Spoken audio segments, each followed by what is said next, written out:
नमस्कार। अलास्का में जो ट्रंप पुतिन की मीटिंग होने वाली है, उस पर आजकल सबकी नजरें टिकी हुई हैं। हाँ बिल्कुल। और इससे सिर्फ एक आम मुलाकात नहीं बल्कि एक बहुत बड़ा टेस्ट माना जा रहा है डिप्लोमेसी का। सही।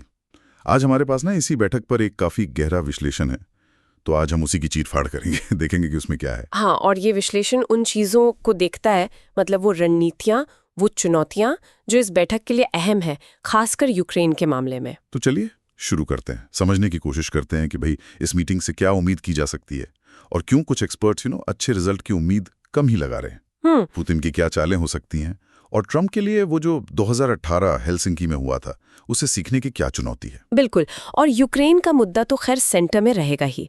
विश्लेषण में ये भी देखा गया है कि क्या-क्या शर्तें रखी जा सकती हैं, जैसे जमीन का मसला, प्रतिबंध, हथियार। हाँ, लेकिन एक बात जिस पर यह विश्लेषण बार बार जोर देता है वो है कि कोई भी डील हो उसमें यूक्रेन की मर्जी शामिल होनी चाहिए। हाँ, ये बहुत जरूरी पॉइंट है। यहाँ ना एक बड़ा दिलचस्प टकराव दिख रहा है। एक तरफ ट्रंप, जो खुद को दुनिया का सबसे महान नेगोशिएटर बताते हैं, और दूसरी तरफ पुतिन, अनुभवी और जैसा विश्लेषण कहता है काफी चालाक रणनीतिकार। विश्लेषण तो यहाँ तक कहता है कि पुतिन का जो पिछला रिकॉर्ड रहा है, मतलब वादे तोड़ने वगैरह का, उसे देखते हुए सीधी सादी बातचीत की उम्मीद करना शायद थोड़ी नादानी होगी। ये विश्लेषण पुतिन को एक ऐसे लीडर की तरह दिखाता है जो सिर्फ रिएक्ट नहीं करते, वो लंबी गेम खेलते हैं, उनकी अपनी एक स्ट्रैटेजी होती है। अच्छा। और देखिए, हेलसिंकी 2018 वाली बात याद करना यहाँ जरूरी है। विश्लेषण साफ कहता है कि वो ट्रंप के लिए एक तरह की चेतावनी है। वो जब ट्रंप ने पब्लिकली अपनी ही इंटेलिजेंस एजेंसीज की बात को लगभग काट दिया था। हाँ बिल्कुल।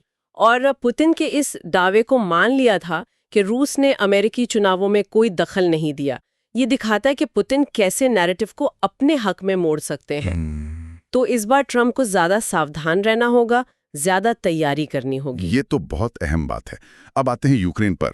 ये शायद सबसे मुश्किल हिस्सा होगा इस बातचीत का। यकीनन। विश्लेषण में एक संभावना ये बताई गई है कि शायद ट्रंप एक बड़ा दांव खेलें। कैसा दांव? कि भाई रूस पर जो कड़े प्रतिबंध लगे हैं वो हटा लिए जाएं, यूक्रेन को नाटो में शामिल ना करने का वादा किया जाए, और बदले में ये मांग कि रूसी सेना यूक्रेन से पूरी तरह बाहर निकल जाए। लेकिन देखिए, विश्लेषण ये भी साफ करता है कि ये रास्ता आसान नहीं है, बहुत मुश्किल है। क्यों? पुतिन ने जो इलाके कब्जाए हैं, खासकर 2014 में क्रीमिया और पूर्वी यूक्रेन, उनको वो छोड़ेंगे इसकी उम्मीद कम ही है। हाँ, ये तो है। और यहीं पर विश्लेषण एक बहुत ही प्रैक्टिकल, शायद थोड़ा कंट्रोवर्शियल सुझाव भी देता है। अच्छा, वो क्या है? सुझाव ये है कि रूस की जो संपत्ति जब्त की गई है ना, हाँ, उसका इस्तेमाल यूक्रेन को हथियार खरीदने में मदद के लिए किया जाए, जैसे F-16 फाइटर जेट्स। अरे वाह, मतलब जब्त पैसों से ही हथियार। हाँ, और ये सिर्फ कोई हवाई बात नहीं है।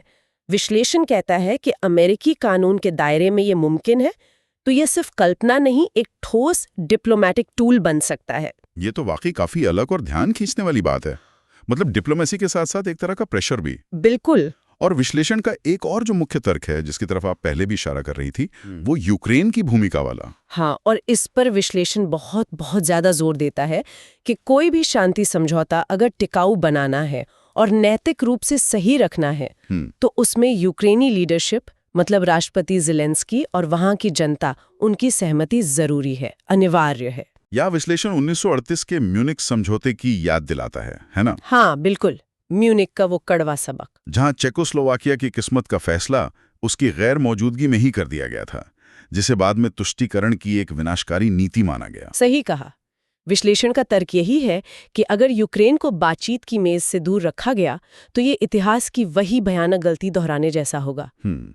ये सिर्फ यूक्रेन के भविष्य का सवाल नहीं है, ये अंतर्राष्ट्रीय नियमों का, देशों की संप्रभुता के सम्मान का भी सवाल है। तो ये शिखर बैठक सिर्फ ट्रंप और पुतिन के बीच की डिप्लोमेसी नहीं है? नहीं, बिल्कुल नहीं।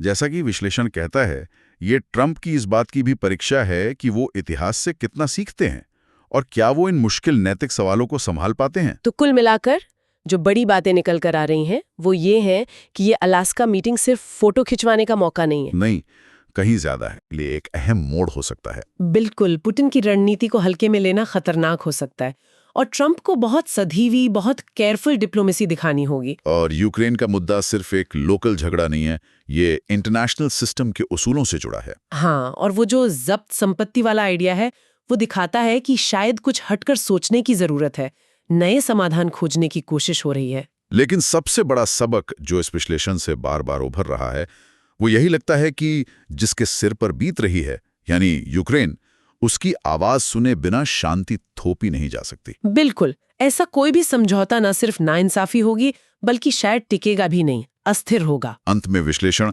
हमें एक बड़े सवाल के साथ छोड़ता है। हाँ, ये शिखर बैठक सिर्फ ट्रंप बनाम पुतिन की कहानी नहीं है।